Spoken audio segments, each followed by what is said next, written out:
Le 29 octobre, Benoît XVI a clos le synode sur la nouvelle évangélisation à la basilique Saint-Pierre, mettant ainsi un terme à un mois d'échanges très riches entre des évêques et des laïcs du monde entier.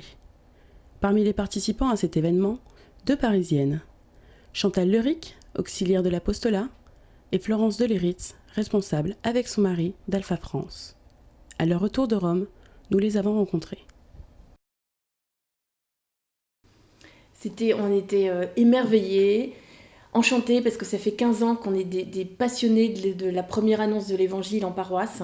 Et donc pouvoir participer aux travaux des évêques sur la première annonce, sur la nouvelle évangélisation, pour nous c'était fantastique, un rêve qui devenait réalité. Ça a été un choc parce que jamais je ne me serais attendue à être invitée à cet événement énorme. Et ça a été aussi déconcertant, mais une immense joie. Première chose, ce respect qui existe vis-à-vis de tout le monde. Hein. Il y a beaucoup de cordialité dans les rencontres. Hein. Et puis que tous les évêques, de quelque pays que ce soit, sont tous au même niveau. Ça, je trouve ça magnifique. Deuxième chose, c'est que dans leurs interventions, les évêques ont pu exprimer ce qu'ils vivaient chez eux, donc avec des expériences des fois très difficiles. Hein, très difficiles. D'abord, je ressors éblouie par la beauté de l'Église. D'une Église qui souffre parce que j'avais pas pris toute la mesure de la persécution que vit l'Église catholique dans de nombreux pays du monde. Et on a eu beaucoup d'échanges avec des évêques dans des pays où l'Église elle est martyre. Deuxième impression, la liberté de ton, la capacité de remise en question dont l'Église est capable de faire preuve. Et puis, avec quoi je ressors, c'est cette insistance avec des paroles vraies, belles et simples. La nouvelle évangélisation, c'est d'abord l'expérience d'une rencontre personnelle avec Jésus-Christ qui me sauve. Et c'est une histoire d'amour personnel, et ça commence par ça.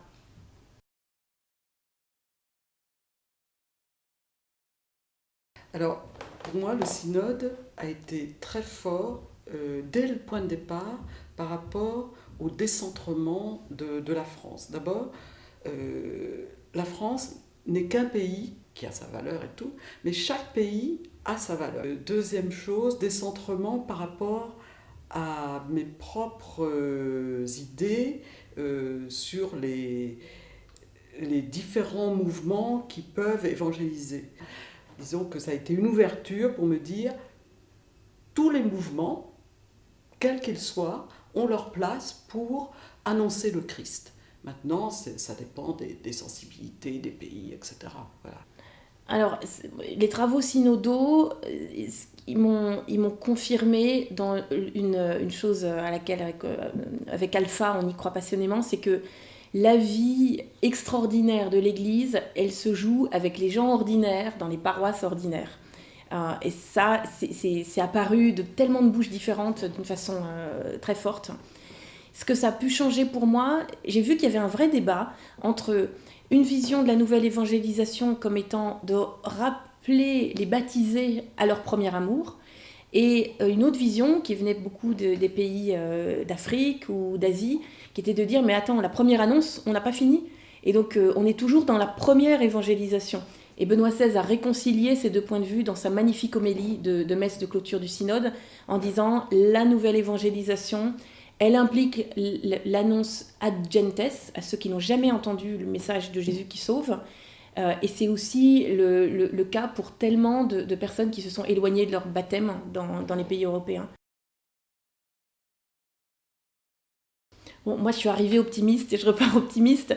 Mais il n'y a pas que moi. Ce que j'ai vu, c'est que l'extraordinaire énergie, dès que des évêques d'Amérique latine, d'Afrique ou d'Asie s'exprimaient, cette énergie, elle a transformé le regard des Occidentaux, qui étaient peut-être plus dans une analyse, qui voyaient aussi toutes les choses qui ne vont pas dans notre monde d'aujourd'hui. Et j'ai vraiment vu l'Esprit Saint travailler son Église.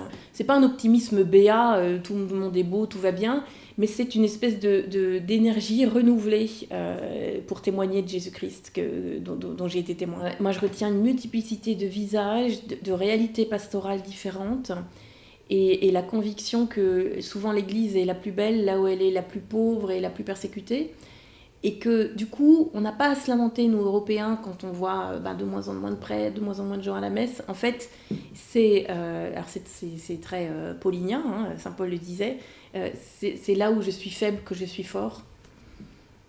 Et c'est là où nous sommes faibles que nous sommes forts. Donc acceptons nos faiblesses, sans complexe.